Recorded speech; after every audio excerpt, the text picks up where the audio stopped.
जय गुरु जी, शुक्राना गुरु जी। सारी संगत को जय गुरु जी। आज मैं आप सबको 2 क्वेश्चंस के बारे में बताऊंगी। ये मुझसे एक संगत जी ने पूछा कि जब भी हम सत्संग में जाते हैं तो सर कवर करना ज़रूरी है, या फिर जब भी हम सत्संग में जाते हैं, जब भी आरती का टाइम आता है तो संगत क्लैपिंग करने लग जाती है, तो क्या वो सही है? संगत जी, गुरु जी जब फिजिकल फॉर्म में थे तो किसी संगत को बता रहे थे, दिल्ली वालियां ਨੂੰ पता ही नहीं है, महापुरुष ਨੂੰ ਕਿਵੇਂ ਮਿਲਣ ਆਣਾ ਚਾਹੀਦਾ है। ਕੁੜੀਆਂ छोटे छोटे कपड़े ਤੇ ਪੈਂਟਾਂ ਪਾ ਕੇ ਆ ਜਾਂਦੀ हैं, महापुरुष ਨੂੰ मिलन आन ਲਈ सूट पा के आना चाहिए है। तो संगत जी ने गुरु जी को कहा कि आजकल के बच्चे जीन्स और पैंट में ज़्यादा कंफर्टेबल होते हैं, पर गुरु जी का जो मानना था वो उन्होंने संगत जी को कहा। इसलिए हमें जब भी बड़े मंदिर या फिर सत्संग में जाना हो तो सूट पहन कर जाना चाहिए। हमें हमेशा गुरु जी के रूल्स फॉलो करने चाहिए। तो हम क्या गुरु जी की इतनी सी बात भी नहीं मान सकते? अब रही, जब हम सत्संग में सूट पहन के जाएंगे तो क्या हमारा सर ढकना ज़रूरी है? नहीं, गुरु जी ने ऐसा कुछ नहीं कहा कि आपका सर ढकना ज़रूरी है। अगर आप ढकना चाहते हो तो बहुत अच्छी बात है, अगर आप नहीं ढकना चाहते हो तो कोई प्रॉब्लम नहीं है। आप एक बार संगत को बोल सकते हैं कि आप अपना सर ढक लीजिए। अगर वो सर नहीं ढकना चाहते या आपका सुना हुआ अनसुना कर देते हैं तो आप उनको फोर्स मत कीजिए। कोई बात नहीं, वो सत्संग में आए उतना ही काफ़ी है। थोड़े टाइम में वो इतने सत्संग में जाएंगे, धीरे धीरे जब लोग उन्हें सर ढके हुए दिखेंगे तो वो खुद ढकना शुरू कर देंगे। हमारा काम था उनको एक बार बोलना, हमने उनको बोल दिया। मानना ना मानना उनकी मर्जी है, हम किसी को भी फोर्स नहीं कर सकते। सत्संग में ताली नहीं बजती, आज सत्संग में ताली बजाई जाती है, उसका आनंद लिया जा सकता है, ध्यान नहीं लगाया जाता। आज दिल्ली में आयोजित सत्संगों में जो हो रहा है, हम उसका अनुसरण कर रहे हैं या करना चाहते हैं। आज हो रहे सत्संग में संगत ताली बजाती है, पर गुरुजी जब फिजिकल फॉर्म में थे तब कभी भी ताली नहीं बजती थी। सत्संग में मर्यादा थी जिसका पालन किया जाता था। डुगरी के बाद पहला मंदिर जिसमें गुरुजी बैठे थे वह जलंधर का मंदिर था। वहाँ आज भी ताली नहीं बजती है। मैं एक सत्संग साझा करना चाहूँगी जो वहाँ हुआ था। वहाँ एक आंटी थी जिन्हें ये बात नहीं पता थी।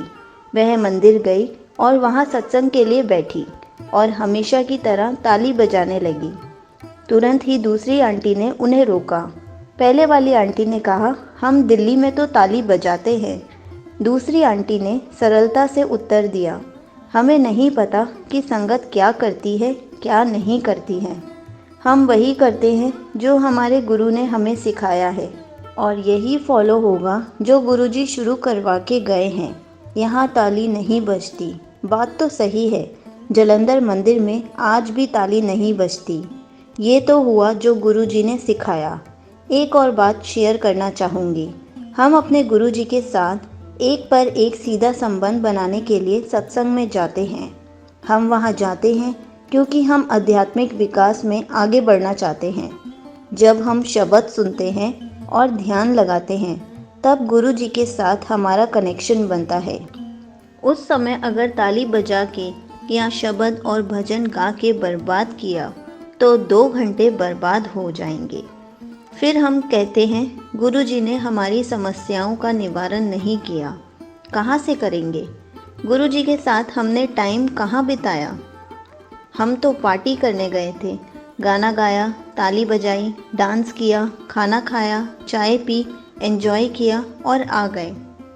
कनेक्शन कहाँ बनाया? हमें ताली क्यों नहीं बजानी चाहिए?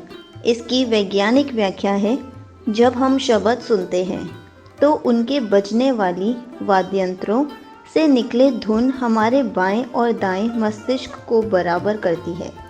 उससे एक कनेक्शन बनता है, जो कनेक्शन हमें हमारे गुरु जी के साथ जोड़ने में मदद करता है। जब हम ताली बजाते हैं तो उसकी बेताल आवाज़ हमसे कनेक्शन तोड़ती है और हमारा कनेक्शन नहीं बनता। इसलिए बड़े मंदिर, ध्यान केंद्र, आध्यात्मिक विकास केंद्र, सत्संगों में बात करना मना होता है, ताली बजाना मना होता है, ताकि हम ध्यान लगा सकें उनके साथ ही जिनकी वजह से हमारा वजूद है। गुरुजी बैठे हैं इस इंतज़ार में कि कब हम उन्हें याद करेंगे, उनके साथ बात करेंगे, और हम उलझे हुए हैं, ताली बजाएं या नहीं, शब्द गाएं या नहीं। क्यों करना है हमें दूसरा काम? सिर्फ गुरुजी में ध्यान लगाने से मन नहीं भर जाता क्या? गुरुजी ने सच ही कहा था। ऋषि मुनियों और साधुओं को हजारों साल की तपस्या के बाद भी रब नहीं मिला। तुम्हें तो मैं बहुत जल्दी मिल गया, इसलिए मेरी कदर नहीं करते हो। कर लो मेरे सर पर ऐश जितनी करनी है, इसलिए तो हमें उनकी कदर नहीं है। महाशिव हमारे पास खुद चल कर आ गए और हम इस संसार की बातों में उलझ रखे हैं। गृहस्थ सन्यासी का जीवन बिताना है हमें। खड़े हैं एक चेकलिस्ट के लिए, उनके सामने और एक के बाद एक टिक लगाए जा रहे हैं।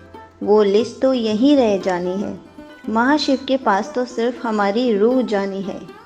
जब हम किसी के घर जाते हैं तो सच सवर के जाते हैं, तैयार होकर जाते हैं। थोड़ा अपनी रूह को भी संवार लिया करो। महाशिव के पास तो सिर्फ हमारी रूह जानी है। शब्द गाए नहीं जाते, सुने जाते हैं, ध्यान लगाए जाते हैं। सत्संग के दौरान मौन रहना ज़रूरी है, तभी तो पूरा कनेक्शन बनेगा, क्योंकि तभी तो हमारा पूरा ध्यान गुरु जी की तरफ जाएगा, ना कि ताली बजाने और गाने में। इस पर यह सवाल या विचार उठ सकता है कि सत्संग के दौरान जब आपके पास बैठा कोई व्यक्ति खूब रो रहा हो तो भी रिश्ता टूट जाता है। जो संसारिकता में डूबे होते हैं उनके लिए वो रोना होता है। अध्यात्म या आध्यात्मिक मार्ग को समझने वालों के लिए सत्संग में जाने की या बड़े मंदिर में जाने की असली कमाई होती है। जिस तरह हमारे घर के आंगन को धोने के लिए हमें झाड़ू और पानी की ज़रूरत होती है, उसी तरह शब्द हमारे आध्यात्मिक पथ की झाड़ू और आँखों में बहता पानी नहीं अमृत होता है, जिसे हमारे कर्म कटते हैं। सत्संग में बैठ के सुबकियाँ लेके रोना बहुत नसीब वालों को मिलता है। उनको मिलता है जो गुरु में लीन हो चुके होते हैं। ये तो गुरु का आशीर्वाद है। इससे कनेक्शन कभी नहीं टूटता। जो टूट गया वो कनेक्शन कभी बना ही नहीं था। ताली बजाने से और शब्द गाने से हमारी संगत का कनेक्शन नहीं टूटेगा। जो इस तरह सुबकियाँ लेके रो रहा हो, क्योंकि वो तो लीन हो गया गुरु में। कनेक्शन उसका टूटेगा जिसका कनेक्शन अभी बना ही नहीं है या बनने की कगार पर है, और जिसका कनेक्शन बनने वाला हो और हमारे गाने और ताली की वजह से उसका कनेक्शन नहीं बना या टूट गया, तब तो कर्म बन गए और वो हमें भोगने होंगे, क्योंकि ताली बजाना और गाना गुरु जी ने कभी नहीं सिखाया। गुरु जी के प्यार में संगत रोती तब भी थी और आज भी है। और रही बात रोने की, तो गुरु जी के सामने बैठ के रोना नसीब वालों को ही मिलता है। कष्टों को याद करके रोना और बात है, गुरु जी को याद करके रोना और बात है। तकलीफ़ों को सिमट के रोना और बात है, गुरु जी का शुक्राना करके रोना और बात है। किसी को मिलने की चाह में रोना और बात है, गुरु जी के दर्शन को तरसते रोना और बात है। संसारिक में डूब के रोना और बात है, आध्यात्मिक पथ में चल के रोना और बात है। इससे कभी कनेक्शन नहीं टूट सकता। गुरु जी के प्यार में डूब के रोना सिर्फ रोना नहीं, ये ही हमारी ज़िंदगी भर की असली कमाई है। सिर्फ जन्म की नहीं, आने वाले कई जन्मों की। जय गुरु जी, शुक्राना गुरु जी।